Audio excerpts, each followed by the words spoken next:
Emotional content is filmed on Whadjuk Noongar land. This podcast acknowledges the traditional owners and custodians of country. Always was, always will be Aboriginal land.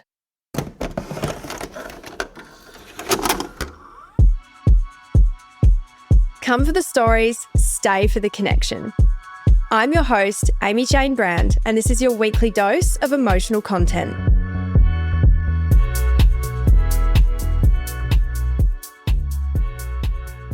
Hey everyone, and welcome back to another episode of Emotional Content. I am so happy to have you here, and I just wanted to say a quick thank you to everybody that has shown their support with the project so far, whether you've shared, whether you've DM'd me and we've had a chat, listening, following. Everything that you have done so far has got us to where we are already, which we are charting right now as I record this at number 4 in the country and number 1 for society and culture on Spotify. So I'm just so grateful that you guys have resonated with this project, and your continued support is so appreciated. This has been honestly a dream launch for me. Like, I've launched a couple of things in the past, but nothing has been as incredible as this. So it's just been really beautiful to connect with you all on such a deeper level. And that's exactly what this is all about. So huge thank you to all of you.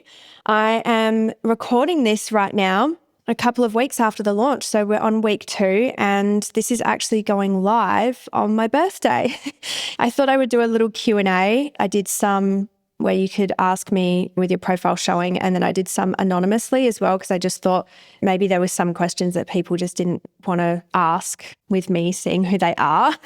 I've never done that before, by the way. Some of the things that come through on anonymous questions are always like, just some of it's just a little bit shady or not very nice, but I honestly didn't have too much come through that was that bad, thankfully, because I was really nervous doing it, but I was like, oh, fuck it, for the sake of the podcast, like, you know, let's do it. But yeah, very thankful to be here for another year and to be doing this with you guys. So without further ado, let's do the Q&A. Ash asked me, how is your mental health now after releasing the podcast?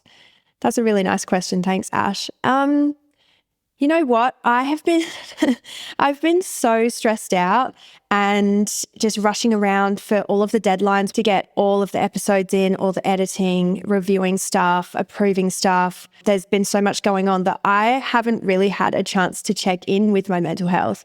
I've been really happy with how the episodes have been received and just feel so much gratitude. So I think my mental health is pretty good. To be honest, yeah, I've just been so stressed out that I haven't really had a chance to like check in and be like, how am I feeling now that everybody knows this information about me? But to be honest, I was just ready to do it at this point. So I think that's why I haven't really like spiraled or anything.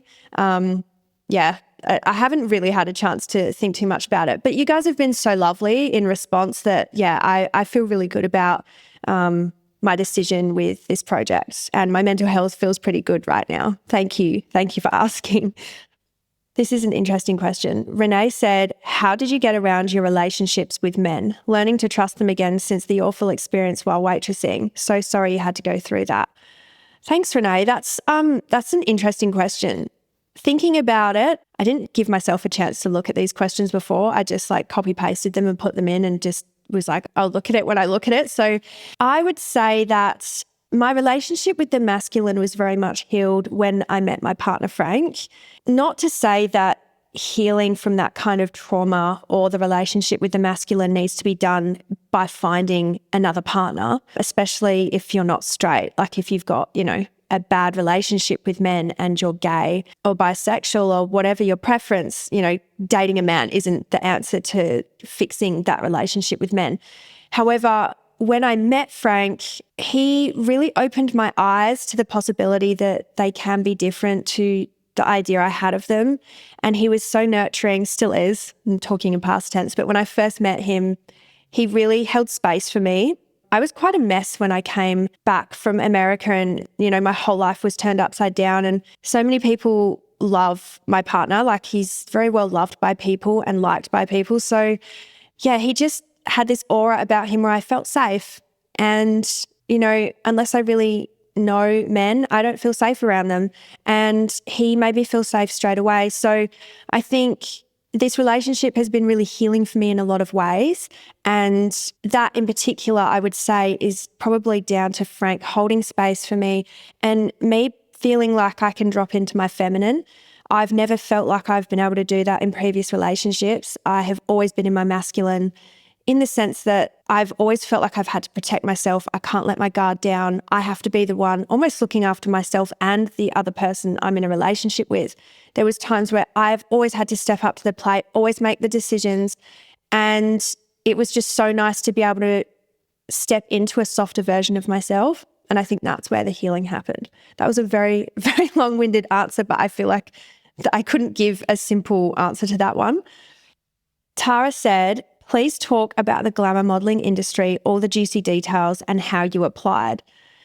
I might have to do a separate episode on that one if that's something that people want to hear about, because the modelling, especially the glamour modelling industry, I mean, it doesn't really exist that much anymore. There used to be all of the print magazines, which was just like so exciting to get the cover of. I think I got the cover of 4 separate magazines and 3 of them were Zoo Weekly.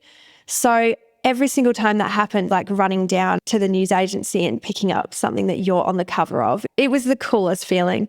But there's a lot of interesting layers to the glamour modelling industry, and it did pretty much die when print magazines went under and it all became very digital because there was no real money to be made in that type of modelling anymore. It's not commercial, it's not editorial, it's not fashion, it's glamour. And yeah, it kind of went out of date after a while, unfortunately, because I do love the whole glam look. But I think I would have to do a full episode on that one. There's just too much involved. So DM me and let me know exactly what you want to know about that. And I will make sure I do an episode about it in the new year. Belle asked, would you ever go into more detail about why your previous relationship ended over in America? I'm actually recording the episode for this tomorrow, so that will be coming out a few weeks after this one.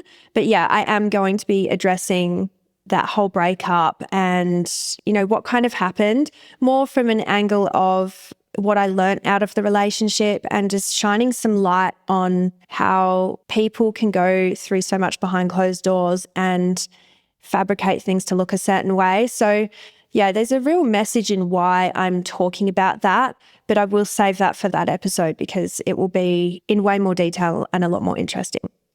Jade has asked, why did you and Michael have a falling out? I think we should answer that one on the podcast together, because I wouldn't want to answer that without his perspective as well, because that was such a difficult time for us. And yeah, we didn't address it in the podcast previously, but I think I would prefer to have Michael here so he can give his perspective as well, because I just feel like that was a really big deal for us and it like broke both of our hearts. So I will endeavour to get Michael back on the podcast next year for us. And I will also make sure that it is all in video. I just want to say to you guys that the video podcast is coming. So many of you have asked for it. Don't worry, it's coming. And I will make sure that that is 100% viewable on Spotify for you guys. The next question is, will you have Michael on the podcast again or any other guests? Loving the pod. And that's from Steph. Michael will probably be back on the podcast again, like I said before. And as for other guests, yes, 100%. I'll be doing around 3, maybe 4, but usually 3 solo episodes, and then I'll have a guest. So obviously this is a traveling podcast, so I will fly to people around the country or even internationally in the future. There's definitely some people I know in the US that would be super interesting too. So I will be doing solo episodes and guests. There will always be guests at least once a month as well. So I'm not going to say what guests yet because that would kind of defeat the purpose of like the fun of it, but there's definitely more guests coming, I promise. Jordan asked, would you plan on getting more plastic surgery done considering your experience? I actually probably will have to get more surgery done in the future, but thankfully, I've found Dr. Greensmith, who I completely trust and I feel really confident in going under the knife to him.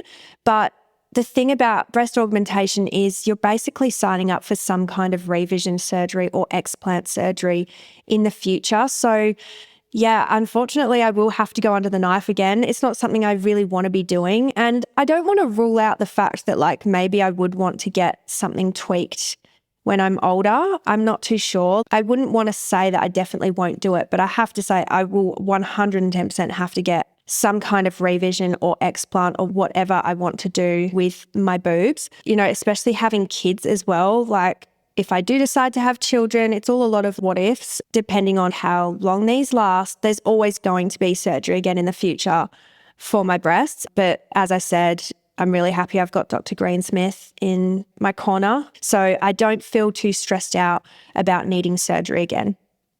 M said, love the pod. How did you meet your current boyfriend and when did you open up to him about all this? And how did he take it? Love you and Michael's growth. Oh, thank you so much. That's so sweet. Interesting question. I actually met him through a friend. They were living together when I first moved back to Perth. I think I was here for 4 months and then I first met him at like a bit of a house party. It was in 2020. A lot of people weren't working. I think it was around the lockdowns, but I don't remember that being a lockdown. Anyway, I went to my friend's house and we met there briefly and then later on things just developed. So we hit it off straight away though. Like we became good friends straight off the bat. Like I shared a lot of stories with him very early on as well. And I remember him telling me like, you're a really good storyteller. And I just had a lot of shit to talk about. So to be honest, yeah, we just talked and talked and talked when we first got to know each other. And I just opened up about a lot of things. I think I moved back from LA and everything felt really chaotic. And I just felt like I was back in Australia and I just wanted to be me. And it was so nice to feel safe around Frank and just talk to him about stuff. So yeah, he took it really well. I mean, Frank's got a really open mind about things. He's not judgmental. He has always given me more confidence than I thought I had. So yeah, he took it really well. And especially with the sex work stuff, like some people have, you know, such stigmatized opinions about it, but he was really good about it. So I think he's just really happy that I'm finally able to own who I am and do this project. Like he has been my biggest supporter throughout this whole thing. So he's been really proud and yeah, it's just been a really nice experience. I'm very happy that I get to do it all with Frank by my side. Emma said, ADHD reflections, struggles and positives. I will do a whole episode on this, I think, because my journey with ADHD has been like a struggle and obviously getting diagnosed as an adult was, you know, really an intense realization. But I would say the struggles of ADHD for me in particular, just off the top of my head, is focusing when I need to do work, especially when I'm tired or I'm losing interest in that particular thing. Forcing myself to get it done has been really difficult. Without medication, that feels really impossible for me. And I start things and don't finish them. So getting this project out into the world has been one of my biggest achievements for many reasons, and that being also that I actually got it out there and done. So that's my biggest struggle. The positives, I would say, is definitely noticing the details that other people don't. Like neurotypical people usually don't notice the same details that I do. And my partner also has ADHD as well. So he presents very differently to myself. Obviously, male and female usually do. But yeah, he's had his own journey with it as well. And I think that's also something that has made our relationship work in a sense that we understand each other. Me, in my previous relationship, I did not feel understood at all and it caused quite a lot of conflict. So yeah, I would say that the positives are seeing the finer details and also the hyper focus. When you are interested in something and you are passionate about it, or like a new subject or something that you want to learn, like there is no breaking the focus of a ADHD or ADD person in their hyperfocus. Like it is a fucking superpower if you ask me. Like I have gotten a week's worth of work done in half a day when I've been that focused, but obviously it comes in bursts and you have to be super interested in it. So I would say that that would be the strength or the positive for me off the top of my head. There is a lot of positives still, but that one sticks out the most.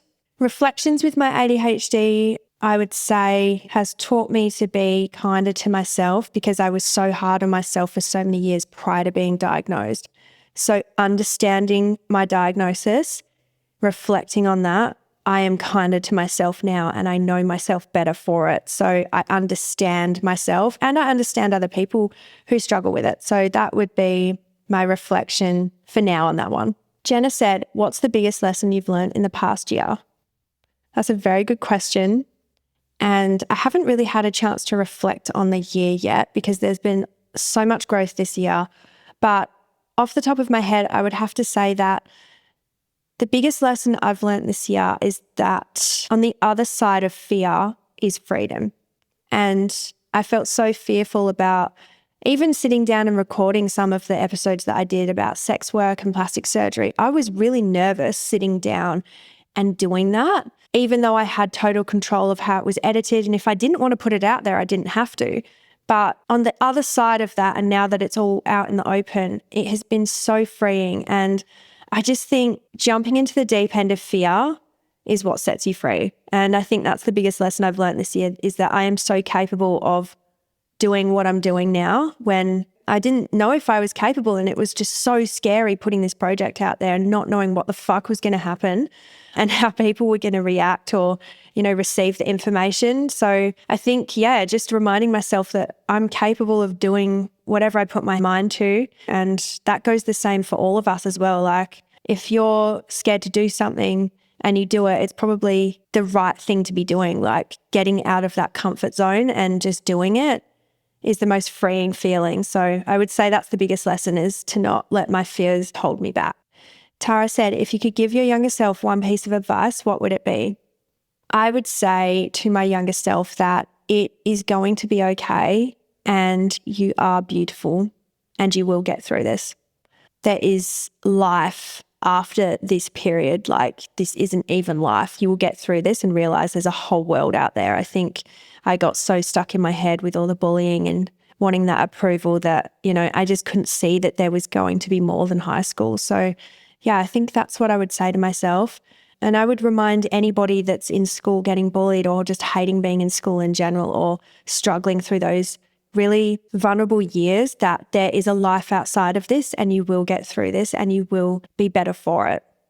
Okay. This is such a wild question to me because this friendship was 10 years ago. I think it ended around 10 years ago exactly because I'm 34 today. Christy said, why did you and Imogen Anthony stop your friendship? We were really young at the time and we were in our early 20s and things were just chaotic. And I think we were both just so much more chaotic back then as well. I was not good at setting boundaries or really telling people when I was getting upset with things or hurt by things. And then I feel like the way that I dealt with things when I was younger was once I had had enough or I'd been pushed to a certain limit, without fully voicing, the times that I was hurt, I would cut people off. And that's what I ended up doing with Imogen. I did end up cutting her off. And I look back at it and I do regret how I ended that friendship. I think that was really cool of me to do it the way that I did. To be honest, I can't remember off the top of my head what it was about. I think the last straw for me was something stupid to do with like her liking some of my ex-boyfriend's music that I had just broken up with. And I was like pissed off about it. And then, I cut my friendship off with her. And there was like a whole bunch of things that happened prior to that got me to that point, mind you, because that just sounds really immature, but we were fairly immature back then anyway. But then she ended up doing like being in the music video for one of my ex-boyfriend's songs. So it was like a dig at me afterwards. So it was just like stupid shit. Like I couldn't care less about it now. And I know she wouldn't give a fuck about it now either. To be honest, I would actually love to have Imogen on the podcast. She probably would not be interested at all. But Imogen, I've got no animosity towards her whatsoever, but I definitely ended the friendship in a way that I shouldn't have. And I do feel bad about that. Because I think she has been through her own shit as well. And it definitely didn't have to end that way. Like I fucked up with that. I think that was like not fair of me. Michelle said, were you nervous sharing this much of your life on the podcast? I love the realness, 100% here for it. Thanks, Michelle. Was I nervous? Yeah, of course I was nervous, like leading up to it. But again, like I was so busy I haven't even really had a chance to actually like celebrate the launch of this because there's been so much to do leading up to Christmas, which I didn't know how hectic it was going to be, but it has just been so full on. But I was nervous. I think I was actually most nervous when I posted on my stories, I've had 4 boob jobs and 2 nose jobs. Like I was just trying to be like point blank about it so that people would go and listen to that episode because the message behind it has been really important to me about plastic surgery and the dangers of it and how a lot of other people with followings have glamorized surgery. And I just really wanted the message to be out there that it's just so more dangerous than people think and just to make a really informed decision. So I was most nervous about that one. And then when the secret sex work episode went live, I was definitely uncomfortable about that one. But it was more talking about, the part where I was actually attacked by a man. That is what kind of choked me up putting that information out there because it's just like very personal for me. So yeah, there was some nerves involved, but I also felt really ready to be, telling you guys about it. And I'd done a lot of work on myself to be at the point where I was ready to share, basically. So I'll go into some of the anonymous questions. The first one is, how do you find the motivation to seek change? I'm stuck in a tiny little mining town in WA, which is financially really beneficial, but it sucks the soul out of me. Haha. Putting myself in your shoes, I guess it's what you're willing to take a risk for. Like if you've got a dream and you're choosing between jumping into that dream or staying with that financial stability, that can be a really difficult one. I actually have a guest coming up on the podcast who speaks about that transition, and that's a really interesting episode. But I guess it's just finding something that you're super passionate about and just going for it. Like what really interests you and what really makes you tick and would make you want to jump into something new. So I guess it's getting out of your comfort zone. You're obviously very comfortable financially where you are right now, and if it's sucking the soul out of you and you want to be doing something else, maybe that's the world or the universe, however you want to look at it, telling you that, take the leap and do something new. Maybe that financial stability isn't outweighing the discomfort of where you are anymore. So I guess that's my answer to that one. I don't know if that helps. But yeah, motivation to seek change is just finding what I'm super passionate about and what I can't stop thinking about. What is one lesson you've learned that has been a pinnacle for who you are as a person? I think just my resilience. Like society kind of pins women as so weak, and I feel like my resilience just shows how strong I actually am and how much we're actually capable of. And over the years of just hitting rock bottom so many times and dragging myself back up again, and I'm proud of myself for that. So I think resilience is a really important thing to have, especially in this world and especially as women. And I feel like we are naturally more resilient than men, as much as they don't like to think. But yeah, we are capable of so much more than we think we are. So my resilience and willingness and dedication and determination and self-discipline has definitely been something that I've learned over time, and it's made me who I am today. What made you go from being restricted from sharing these things to now opening up about everything?